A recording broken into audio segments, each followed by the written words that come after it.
Madurai granite quarry முறைகேடு தொடர்பாக IAS அதிகாரி சகாயம் தலைமையிலான குழு தனது விசாரணையை துவக்கியுள்ளது. கனிம வளத்துறை அலுவலகத்தில் நடந்த கூட்டத்தில் குவாரிகளால் நீராதாரங்கள் மற்றும் விளைநிலங்கள் பாதிக்கப்பட்டது குறித்த தகவல்களை அளிக்க அதிகாரிகளுக்கு சகாயம் புதனன்று அறிவுறுத்தினார். இரண்டாவது நாளாக வியாழக்கிழமை அன்று ஐஏஎஸ் அதிகாரி சகாயம் பொதுமக்களிடம் புகார் மனுக்களை பெற்றார். பிஆர்பி நிறுவன முறைகேடு குறித்தே மக்கள் பெரும்பாலானோர் புகார் அளித்தனர்.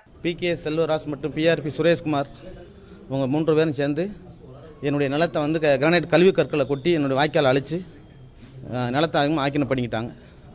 அது சம்பந்தமாக ஐயா சகாயம் ஐயா அவர்களுக்கு மனு கொடுக்க வந்திருக்கேன்.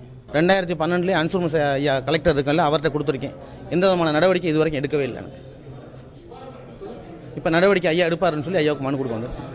பிஆர்பி மோசடி பண்ணி எங்கள் இடம் வாங்கியிருக்குன்னு சொல்லி புகார் கொடுத்துருக்கோம்.